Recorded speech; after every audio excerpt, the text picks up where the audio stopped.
하나님께서 우리에게 주시는 말씀은 창세기 28장 10절에서 16절까지의 말씀입니다. 구약성경 40면 창세기 28장 10절에서 16절까지의 말씀을 제가 봉독해 드리겠습니다. 야곱이 브엘세바에서 떠나 하란으로 향하여 가더니 한 곳에 이르러는 해가 진지라.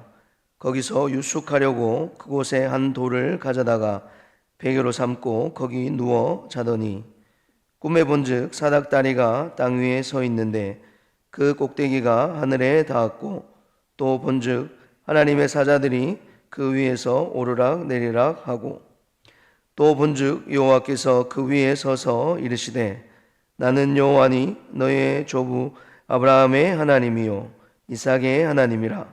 내가 누워있는 땅을 내가 너와 내 자손에게 주리니 내 자손이 땅의 티끌같이 되어 내가 서쪽과 동쪽과 북쪽과 남쪽으로 퍼져나갈지며 땅의 모든 족속이 너와 내 자손으로 말미암아 복을 받으리라. 내가 너와 함께 있어 내가 어디로 가든지 너를 지키며 너를 이끌어 이 땅으로 돌아오게 할지라. 내가 내게 허락한 것을 다 이루기까지 너를 떠나지 아니하리라 하신지라. 야곱이 잠에 깨어 이르되 여호와께서 과연 여기 계시거늘 내가 알지 못하였도다. 아멘. 오늘 말씀을 생각하면서 한번 따라하겠습니다. 늘 하나님이 나와 함께 계심을 믿고 믿음으로 살겠습니다. 아멘. 예, 오늘 본문은 이 야곱이 형 에서의 낯을 피하여서 고향 브엘세바를 떠나서 외삼촌이 있는 하란으로 가는 중에 일어난 일입니다.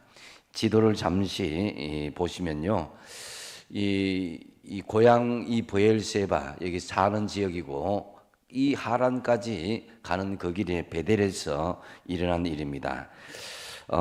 야곱은 집을 떠난 지 하루 만에 그 베델이라는 곳에서 도착합니다. 베델은 브엘세바에서 약 한 85km 정도, 200리가 넘는 거리인데요. 하루 만에 85km 걸었다. 이건 굉장한 겁니다. 저도 군대에서 야간 행군도 하고 100km, 200km 행군도 이렇게 해보지만은 하루 길을 85km 달렸다는 것은 거의 쉬지 않고 뛰어서 갔다라는 거예요. 그만큼 야곱은 형 에서에게 대한 그런 죽음에 대한 두려움 때문에 혼비백산에서 뛰어서 도망했다는 것을 알 수가 있습니다. 이 날이 어두워지자 지친 야곱은 하늘을 이불 삼고 땅을 요로 삼아서 반반한 돌을 취하여서 베개를 삼고 누웠습니다. 눕다 보니까 너무너무 야곱은 그 상황이 기가 막혔습니다. 아버지를 속이고 형과의 관계를 깨뜨리고 어머니를 떠나 한 번도 집을 떠나본 적이 없었는데 부모 곁을 떠난 적이 없는 이 야곱에게 현실은 너무나 막막하고 어려운 현실이 닥쳐왔습니다. 얼마나 피곤했던지 그래도 금방 잠이 들었는데요. 그 밤에 야곱은 하나님을 만나는 꿈을 꾸었습니다. 너무나 놀란 나머지 잠에서 깨어서 야곱이 이렇게 고백합니다. 16절에 야곱이 잠이 깨어 이르되 여호와께서 과연 여기 계시거늘 내가 알지 못하였도다. 여러분, 저와 여러분도 이 시간 하나님을 만나시게 되는 은혜가 있길 바랍니다. 오늘 본문에서 야곱처럼 우리가 하나님이 함께 하시는 신앙으로 산다는 것이 과연 무엇이겠습니까? 먼저 그것은 나그네와 같은 인생임을 알 수 있는 그것을 깨닫게 해준다는 거죠. 10절 말씀에 야곱이 브엘세바에서 떠나 하란으로 향하여 가더니 그랬습니다. 야곱은 한 번도 집을 제대로 떠나본 적이 없었고 어머니의 지극한 사랑을 받고 살았습니다. 형님 에서는 사냥도 잘하고 활동적이었는데 야곱은 그야말로 마마보이처럼 집돌이에 가까웠습니다. 집을 좋아하고 음식 만든 걸 좋아하고 어머님의 사랑을 받았죠. 그런 야곱이 무려 800km 넘게 떨어진 삼촌 라반의 집으로 정처 없이 떠나간다는 거죠. 물론 야곱의 잔꾀로 장자권을 형님에게 대신 받아서 어쩔 수 없이 떠나게 된 것은 있지만은 사실은 하나님의 크나신 뜻이 있었다는 것입니다.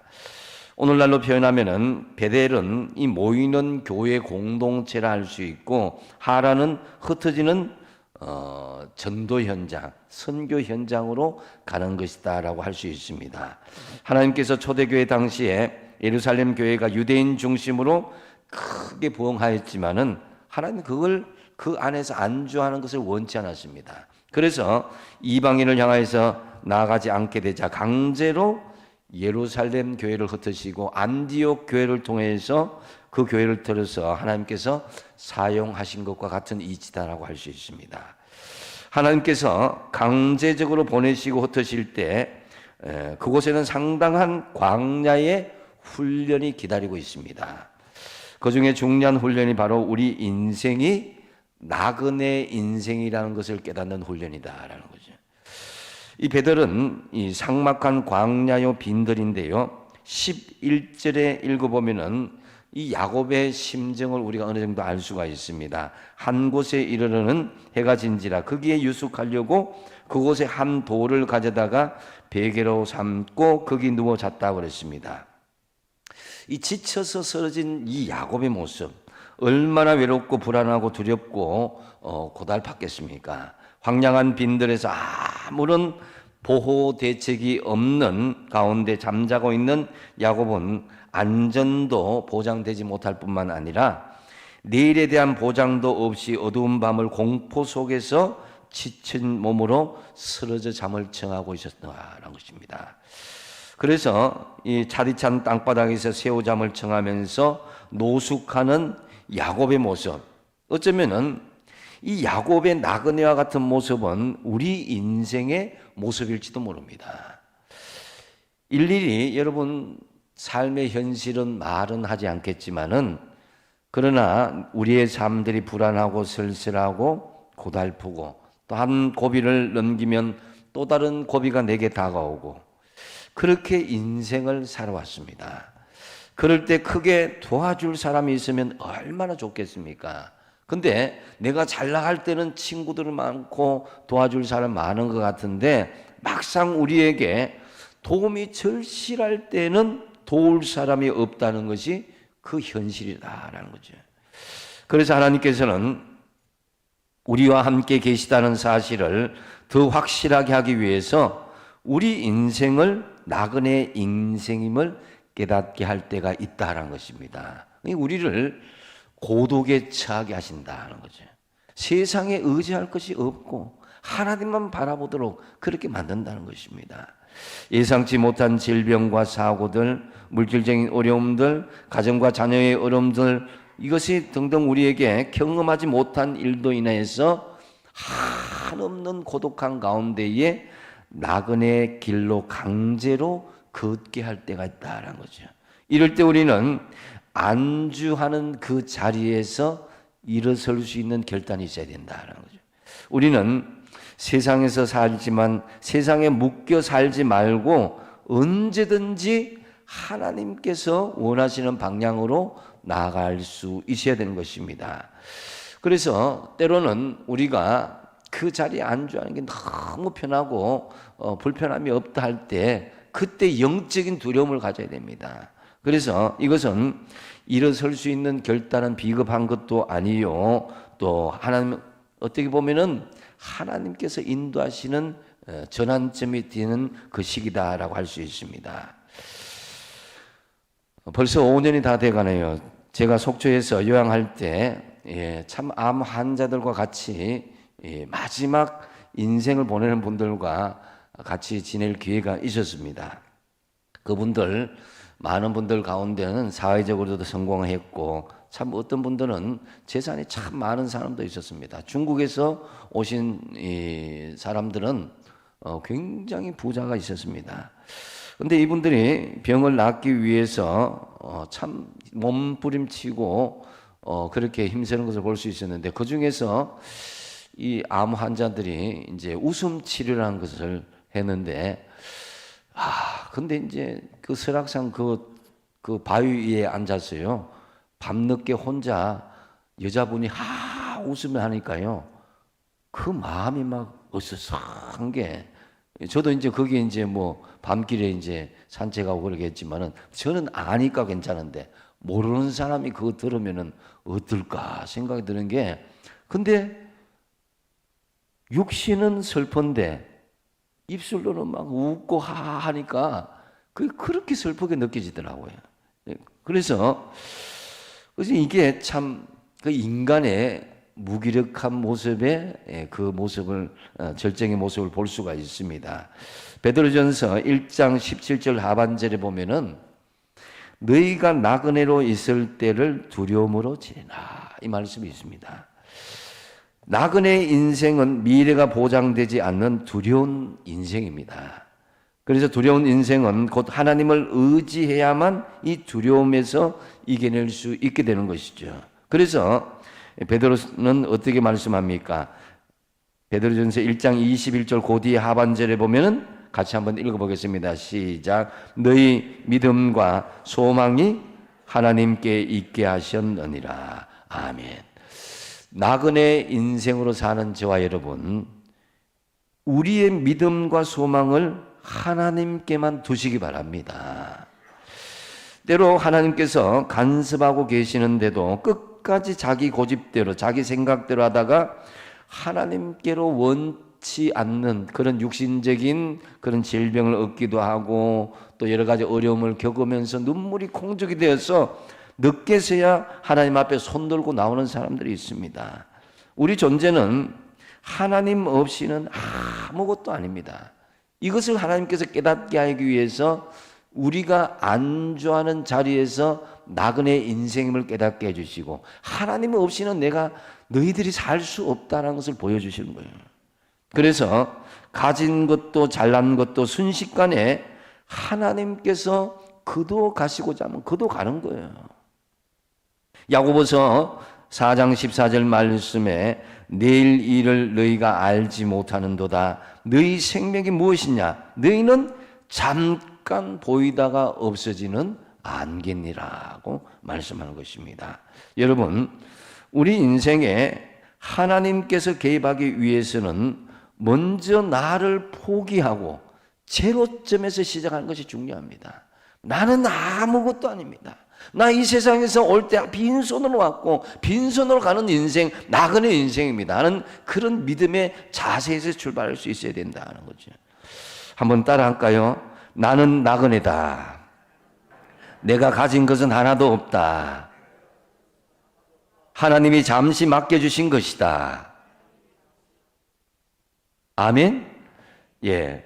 우리 자신이 나그네와 같은 인생임을 알아서 우리가 늘 하나님과 동행하시는 저와 여러분 되시기 바랍니다. 또한 하나님께서 함께 하시는 신앙으로 산다는 것은 하나님이 늘 나와 만나 주신다는 그런 의미가 있습니다. 13절 상반절에 또 본즉 여호와께서 그 위에 서서 이르시되 나는 여호와니 너의 조부 아브라함의 하나님이요 이삭의 하나님이라, 그렇게 말씀합니다. 이전 할아버지 아브라함에게 만나 주시고 아버지 이삭에게 만나 주신 하나님께서 이제 야곱을 만나 주셨다라는 거죠. 처음 만난 것이 아니라 이미 선대로부터 하나님께서 꾸준하게 만나 주셨다는 것을 말씀합니다. 그래서 야곱은 대대로 하나님을 만나는 믿음 좋은 가정에서 자랐는데 새삼스럽게 하나님께서 이렇게 말씀하시는 이유가 무엇이겠습니까? 16절에 보면은 여호와께서 과연 여기 계시거늘 그랬습니다. 야곱은 전혀 예상치 못하다가 뜻밖의 장소에서 하나님을 만났습니다. 이전에 야곱은 하나님을 일방적으로 인간적으로 생각한 부분이 있었습니다. 하나님은 고향 브엘세베에만 계시고 이 거친 광야에는 하나님이 계신 줄은 꿈에도 몰랐습니다. 그러면서도 자신은 하나님을 잘 안다고 생각했던 것입니다. 야곱이 이전에 신앙생활을 안 했던 것도 아니죠. 그러나 야곱은 착각을 하고 있었습니다. 하나님이 자기 고향에만 계시고 자기는 하나님을 잘 섬기는 줄로 오해한 것인데요. 당시 이 사람들은 이 지방신 사상이 아주 물들어 있었습니다.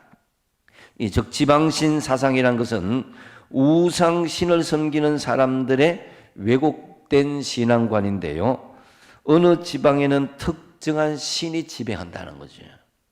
그래도 보엘세바에는 야훼 하나님이 지배하고 다른 곳에는 다른 신이 지배하고 이런 신관을 가지고 있었다는 거죠. 그래서 그 신이 다른 지방에 가면은 큰 희름을 발휘하지 못한다. 이런 잘못된 사상을 가지고 있었습니다. 하지만 하나님은 그런 신이 아니죠.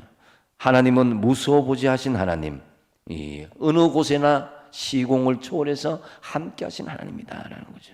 이걸 몰랐던 거예요. 그런데 이번에 무소부지하신 하나님을 생생하게 만났다라는 거죠. 이것을 정말 위대한 체험이고 위대한 발견인 것입니다. 우리가 신앙생활을 하면서 우리는 이것이 필요합니다. 머리로만 믿는 신앙이 아니라 가슴으로 영으로 믿는 이 신앙이 필요합니다. 우리가 하나님 계신다 이 지식적으로 다 알죠. 근데 가슴으로 영으로 뜨겁게 체험하는 이 신앙이 부족할 때에 하나님에 대한 존재 자체, 만남 자체에 대해서 의아해하는 그런 사람들이 있습니다. 그래서 하나님이 나와 함께 하시는 임재를 체험하고 굳게 믿을 수 있어야 되는 것입니다. 이것이 신앙의 진수요, 이 신앙에서 가장 큰 자산이기도 합니다. 한 남자가 결혼 30주년이 되는 해에 아내의 생일이 다가오자 아내에게 어떤 선물을 받고 싶은지를 물었습니다. 그러자 아내는 어떤 선물보다도 그냥 그날 하루, 그것도 딱 2시간만 나를 위해서 시간 좀 내어달라 이렇게 부탁을 하는 것입니다. 남편은 아내의 원대로 2시간 정도 아내를 위해서 그 정도야 시간 내어줄 수 있지 하면서 약속을 했습니다. 이제 생일 저녁이 되자 아내는 남편을 거실 소파에 앉히고 자기가 하고 싶은 말을 하나하나 하기 시작합니다. 여보, 이제 2시간 동안 말을 할 텐데 무슨 이야기를 하든지 당신은 나한테 맞아, 오라, 그렇지 이 말만 좀 해주세요. 이렇게 부탁을 했다고 합니다.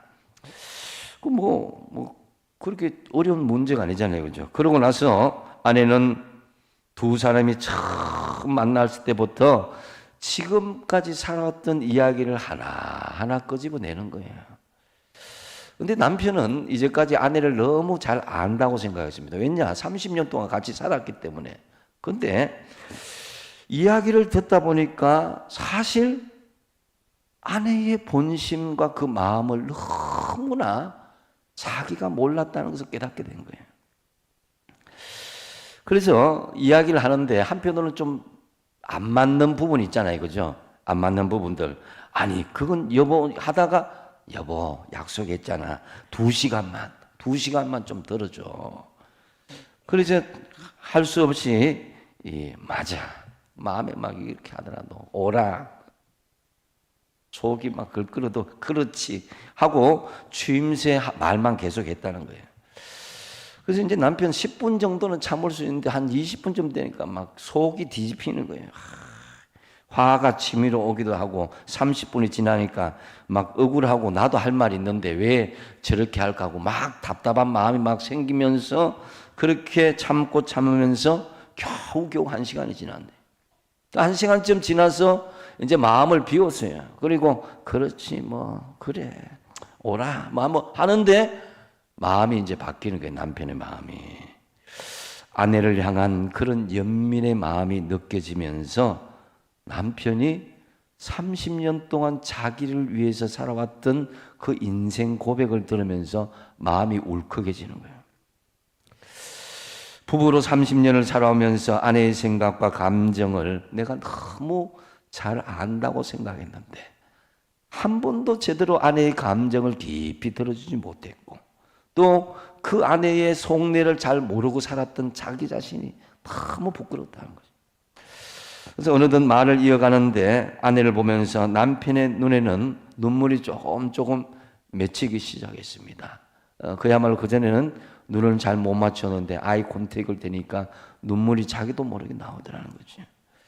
결혼 후 지금까지 아내의 아픔과 상처를 너무나 몰라주었다. 이 생각 때문에 미안한 마음이 들고 약속된 2시간이 지나고 나니까 남편은 자기도 모르게 아내의 무릎을 붙잡고 한참을 울었다고 합니다.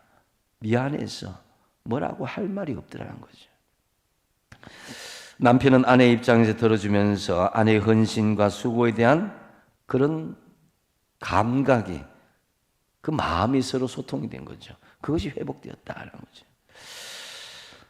본문에서 야곱도 그런 마음이 아니었겠나라는 그런 생각을 봅니다.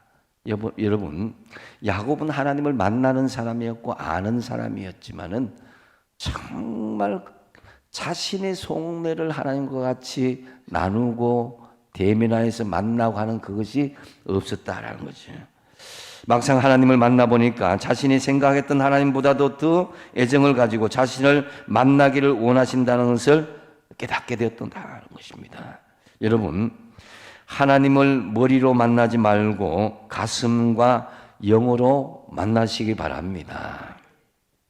12절 말씀에 꿈에 본 적 사닥다리가 땅 위에 서 있는데 그 꼭대기가 하늘에 닿았고 또 본 적 하나님의 사자들이 그 위에서 오르락 내리락 하고 그랬습니다. 하나님의 사자들이 오르락 내리락 한다는 건 뭡니까? 하나님과 야곱이 늘 잇대어 있다는 것입니다. 하늘과 잇대어 있다는 거예요. 늘 하나님은 야곱과 소통하고 있었다는 것입니다. 보이지 않는 손길로. 근데 야곱은 무심하게도 나 하나님 잘 믿는 사람이고 하나님 만나는 사람이고 우리 요즘 말로 하면 나는 예수 믿고 교회 잘 다니는 사람이다. 이렇게 생각했는데 막상 하나님을 만나니까 그 만남이 그냥 이성적으로 만났던 하나님이다라는 거죠. 내 가슴으로 뜨겁게 만났던 하나님, 영으로 뜨겁게 만났던 그 하나님의 모습, 이런 모습에서 야곱은 그제서야 내가 비로소 하나님을 만났다라고 고백하는 것이 과연 여기 하나님 계시거든 하는 그런 고백인 것입니다. 그러므로 우리도 언제든지 만나주시는 하나님께 기도와 말씀으로 매일매일 만나시고 동행하시기를 힘쓰시기 바랍니다. 야곱은 베델 사건 이후로 이 신앙관이 달라지게 된 것입니다. 하나님은 멀리 계신 분도 아니고 특별한 장소, 특정한 시간에만 계신 분이 아니라 항상 동행해 주시는 하나님으로 믿게 된 것이다 라는 거죠. 이거 바로 무소부재하신 하나님, 어느 장소에도 계신 하나님, 무시부재하신 하나님, 어느 시간에도 계신 하나님, 그 시공을 초월하신 하나님 바로 하나님의 편재성이다라는 거죠. 시간과 장소를 초월해서 하나님께서 우리를 만나주신 하나님이다라는 거죠. 이 하나님이 저와 여러분을 함께 동행해 주신다는 것을 믿으시기 바랍니다. 하나님은 특히 인생 광야 가운데 우리가 아무것도 없다고 생각하는 건 그런 나그네의 심정으로 살 때에 하나님은 더 적극적으로 만나주시는 것입니다. 야곱이 그랬고 이스라엘이 광야 40년 동안 그랬던 것입니다. 광야는 아무도 도와주는 이가 없는 곳입니다. 그러나 하나님이 만나주신다는 거예요. 특히 다윗은 시편에서 그러한 만나주시는 하나님을 구구절절히 잘 고백하고 있는데요. 사망의 음침한 골짜기에서 만나주시는 하나님, 웅덩이와 수렁에서도 만나주시는 하나님, 하늘 꼭대기와 바다 끝에서도 만나주신 하나님을 표현하고 있는 것입니다. 하나님은 신앙의 위대한 선진들을 통해서도 만나주신 하나님으로 잘 성경 말씀에 표현하고 있는데요. 요나가 배 밑창에 숨어 들어갔을 때도 하나님 거기서도 만나주시고 바다 깊은 곳에 떨어져 물고기 뱃속에서 떨어졌을 때도 하나님은 거기서도 만나주셨습니다. 그뿐입니까? 다니엘의 세 친구 사드락 메삭 아벳느고를 통해서 하나님을 만나주시고, 사자굴에 빠진 다니엘을 통해서도 하나님 만나주시고, 또 풍랑 가운데서 바울을 만나주시고, 또한 감옥에서도 베드로를 만나주셨습니다. 하나님은 어떤 곳이라도 정말 믿음의 사람들과 함께 만나주시는 분이다라는 거죠. 하나님 이처럼 언제 어디서나 우리를 만나주시는데, 이 사실을 우리가 확실히 믿을 수 있다면은 험난한 세상을 살아간다 할지라도 무슨 걱정과 근심이 있겠습니까? 하나님께서 언제든지 우리를 만나주신다는 이 믿음을 가지고 저와 여러분 승리하시기 바랍니다. 또한 하나님이 함께 하신다는 이 신앙으로 산다는 것은 성취하여 주시는, 약속을 성취하여 주시는 하나님을 소망하며 살라는 그런 의미가 있습니다. 15절 상반절에 내가 너와 함께 있어 내가 어디로 가든지 너를 지키며 너를 이끌어 이 땅으로 돌아오게 할지라고 그랬습니다. 얼마나 여러분 이 말씀이 위로가 되는 말씀입니까? 하나님께서 함께 하시고 어디로 가든지 지켜주시고 결국 하나님의 땅 베들로 돌아오게 하시겠다는 것입니다. 한마디로 약속하신 모든 것을 이루어 주시겠다, 이 말씀인 것입니다. 이에 우리는 하나님이 함께 하시는 신앙으로 산다는 것, 이 약속하신 모든 것을 성취하신 하나님을 소망하며 산다는 그것 자체가 아니겠습니까? 여러분, 혹 우리는 살아가면서 앞이 보이지 않고 소망이 보이지 않을 때가 있습니다. 그럴 때에 하나님을 향한 그런 약속의 꿈을 한번 돌이키시고 그 꿈을 붙잡고 나아가시기 바랍니다. 하나님께서 우리를 향한 약속은 공허한 것이 아닙니다. 하나님께서는 야곱에게 구체적인 꿈을 보여주셨습니다. 야곱은 그 꿈을 가지고 소망을 가졌습니다. 야곱이 꿈을 꾸기 전에는 소망이 보이지 않았습니다. 하지만 하나님께서는 선대로부터 이어온 이 약속의 말씀을 상기시키면서 그것을 이루어 주시겠다, 이 약속하신 말씀을 듣습니다. 그래서 야곱은 하나님께서 보이신 꿈을 통해서 구체적으로 자신의 삶을 하나님께 내어놓기로 결단하였던 것입니다. 이는 하나님께서 약속하신 모든 것을 성취하실 것이란 확실한 미래 소망을 가졌다는 의미입니다. 15절 하반절을 한번 보십시오. 같이 한번 읽어보겠습니다. 시작. 내가 내게 허락한 것을 다 이루기까지 너를 떠나지 아니하리라 하신지라. 할렐루야. 하나님께서 내게 약속하신 것 끝까지 다 이루기까지 너를 떠나지 않는다. 이 말씀은 영원히 떠나지 않는다는 거죠.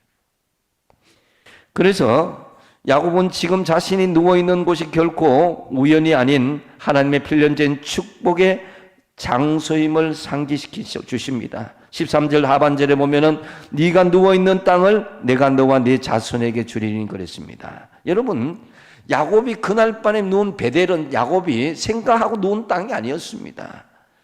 하나님께서 예비하고 작정하신 장소입니다.